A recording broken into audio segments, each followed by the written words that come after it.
عورت سے سوال کیا جائے گا اس کے خاوند کے گھر کے متعلق اور اس کی اولاد کے متعلق.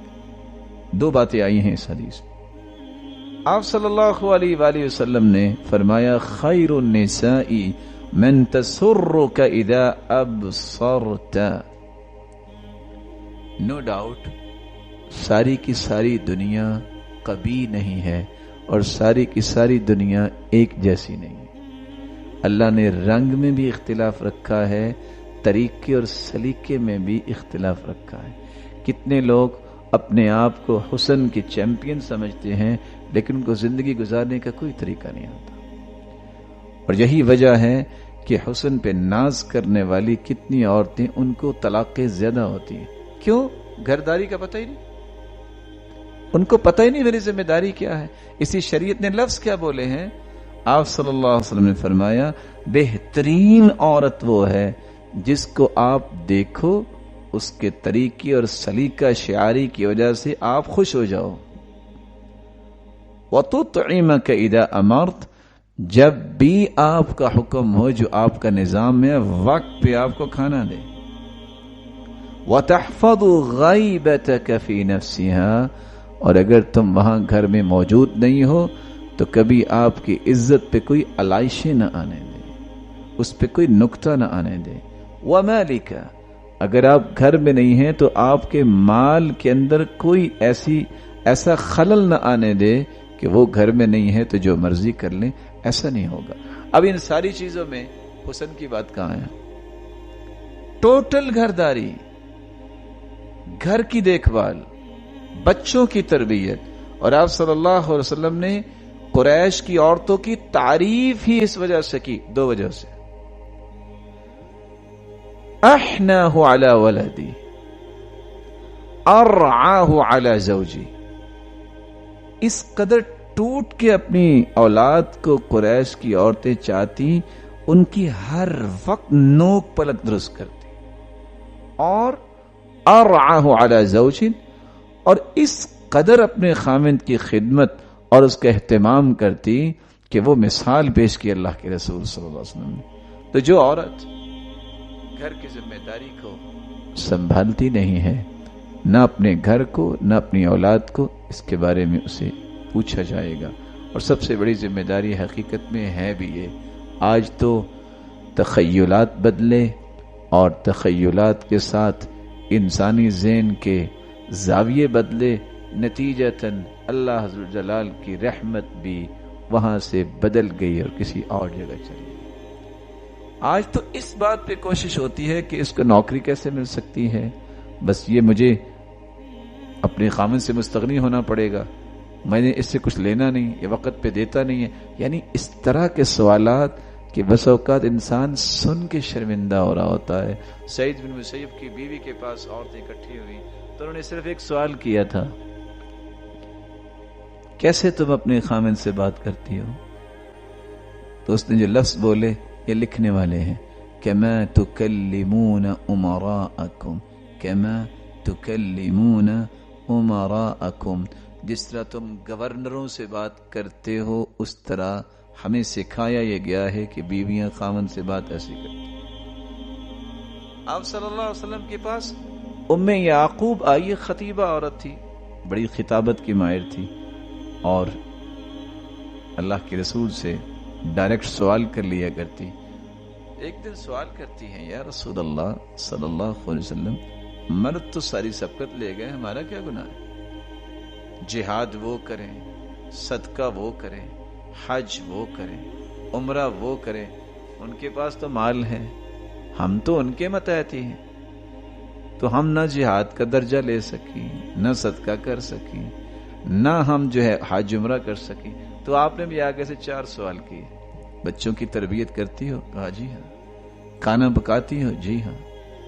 خامند کے کپڑے دھوتی ہو؟ جی ہاں. اچھا گھرداری اختیار کرتی؟ جی ہاں. تو فرمایا یعدل ذلک کلہ، یعدل ذلک کلہ، تم یہ کام کر لو گی تو یہ حج عمرے جہاد اور صدقے کے برابر ہے.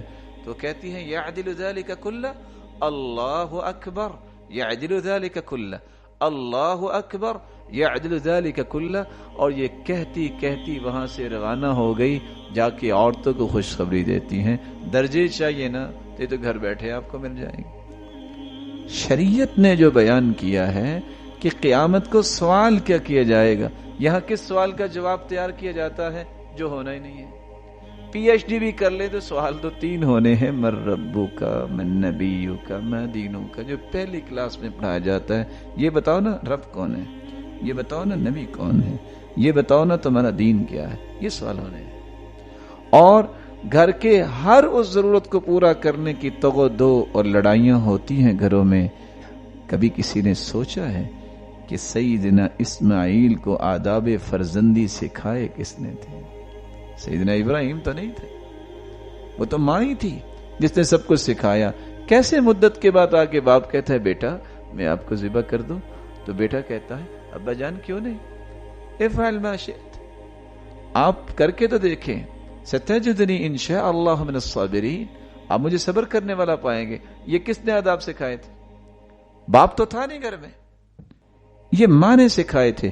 اور تاریخ اس بات کی گواہ ہے کہ رجال اور اسی طرح اجیال، قومیں اگر تیار ہوئی ہیں اور کائنات کے اندر مثالی لوگ تیار ہوئے ہیں تو یہ ماؤں کی محنت سے تیار ہوئے ہیں۔ بلا شبہ اس میں باپ کا کردار بہت ہوتا ہے، لیکن سب سے پہلا سکول اور مدرسہ ماں ہوتی ہے، جو اس کو رخ دیتی ہے کہ تم نے کرنا کیا ہے۔ نام تو سنا ہوگا ٹیپو سلطان کا، لیکن کبھی کسی نے قصہ بھی اس کا پڑھا ہوگا۔ اس کی ماں کہا کرتی تھی نا کہ میں نے سوائے پہلی مرتبہ جب وہ پیدا ہوا اس کے بعد میں نے کبھی اپنے بچے کو بغیر لباس کے غسل نہیں دیا، اس پہ چادر ڈال کے غسل دیے، حالانکہ وہ چھوٹا تھا، تاکہ اس کے اندر حیا پیدا ہو۔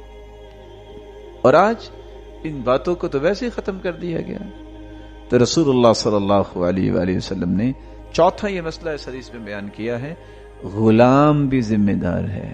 غلام یہ مت سمجھے جو مرضی ضائع کر دے۔ آج ایک فیکٹری کا مالک ہے، اس کو بھی قیاس کیجئے، ایک شاپ کیپر ہے، کسی کو بٹھا دیتا ہے، وہ جو مرضی چرا لے، جو مرضی ضائع کر دے، نقصان کر دے، نہیں، وہ ذمہ دار ہے۔ اور ذمہ داری کس کی ہے؟ راعن علی مال سیدی، وہ اپنے مالک کے مال کا ذمہ دار ہے۔ وَمَسْئُولٌ عَنْ رَعِيَّتِهِ، اس مال کے بارے میں سوال کیا جائے گا۔ کیسی غلامی؟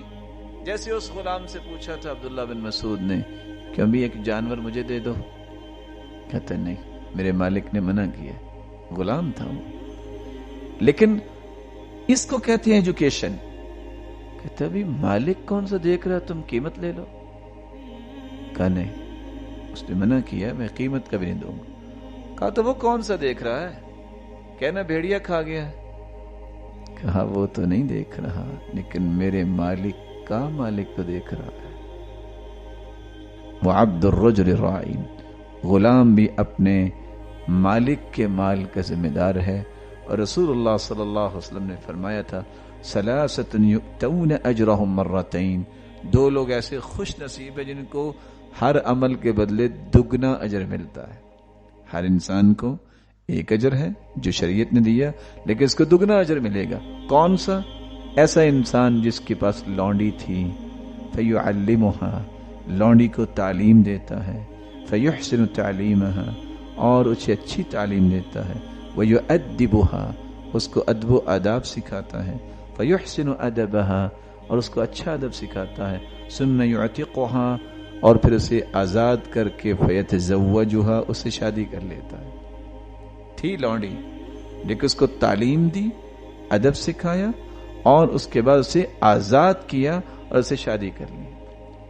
اسی طرح وہ شخص جو اہل کتاب میں سے ہے، جو اپنے نبی کے ساتھ ایمان لاتا ہے، عیسائی ہے، اس کے بعد وہ اللہ کے رسول کے ساتھ ایمان لے آیا، اس کو بھی دگنا اجر ملے گا، فلہ اجران۔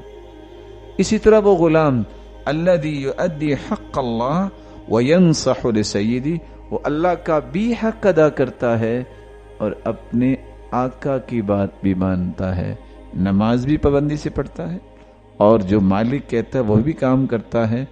فرمایا اس کے لیے بھی اللہ عز و جلال نے دگنا اجر رکھا ہے۔ اللہ عز و جلال ان باتوں کو سمجھنے کی توفیق عطا فرمائے۔